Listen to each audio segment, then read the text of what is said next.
శీతాకాలం ముగిసి వేసవి తాపం మొదలవుతున్న క్రమంలో మన ఇంట్లో అత్యంత కీలకంగా మారే వస్తువు రిఫ్రిజిరేటర్. అయితే పెరిగే ఉష్ణోగ్రతలు మరియు అజాగ్రత్తల వల్ల అప్పుడప్పుడు ఫ్రిడ్జ్ పేలుళ్ళు జరుగుతున్న వార్తలు మనం వింటూ ఉంటాము. అసలు ఫ్రిడ్జ్ ఎందుకు పేలుతుంది? అటువంటి ప్రమాదాలు జరగకుండా మనం తీసుకోవాల్సిన కనీస జాగ్రత్తలు ఏంటి అనే అంశం ఒకసారి చూద్దాం. ఫ్రిడ్జ్ పేలడానికి ప్రధాన కారణాలు కొన్ని ఉన్నాయి. అవి ఏంటంటే, ఫ్రిడ్జ్ వెనుక భాగంలో ఉండే కంప్రెసర్ అధికంగా వేడెక్కడం వల్ల లోపల గ్యాస్ ఒత్తిడి పెరిగి పేలుడు సంభవించవచ్చు. పాతబడిన వైర్లు లేదా కరెంట్ హెచ్చుతగ్గుల వల్ల వైరింగ్లో మంటలు చెలరేగవచ్చు. ఫ్రిడ్జ్ చుట్టూ గాలి సరిగ్గా ప్రసరించకపోతే కంప్రెసర్ విడుదల చేసే వేడి బయటకు వెళ్ళక అది పేలే ప్రమాదం ఉంటుంది.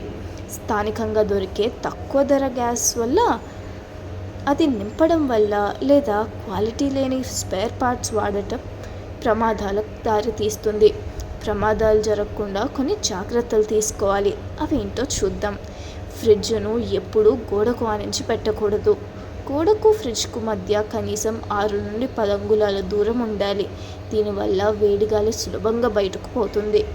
వోల్టేజ్ హెచ్చుతగ్గుల నుండి ఫ్రిడ్జ్ను కాపాడుకోవడానికి మంచి నాణ్యత గల స్టెబిలైజర్ను వాడడం చాలా ముఖ్యం. సంవత్సరానికి ఒక్కసారైనా నిపుణులైన మెకానిక్తో ఫ్రిడ్జ్ కండిషన్, గ్యాస్ లీకేజ్ తనిఖీ చేయించాలి. ఫ్రిడ్జ్ ఉంచే గదిలో గాలి, వెలుతురు ధారాళంగా ఉండేలా చూసుకోవాలి. మరీ ఇరుకైన ప్రదేశాల్లో ఫ్రిడ్జ్ ఉంచకండి. ఫ్రిడ్జ్ పైన మైక్రోవేవ్, ఓవెన్లు, భారీ వస్తువులు లేదా నీటి పాత్రలు ఉంచకూడదు. అది కంప్రెసర్పై భారం పెంచుతుంది. మీ ఫ్రిడ్జ్ నుండి ఏదైనా వింత శబ్దం వస్తున్నా లేదా వెనుక భాగం విపరీతంగా వేడెక్కుతున్నా వెంటనే స్విచ్ ఆఫ్ చేసి టెక్నీషియన్ను పిలవడం ఉత్తమం.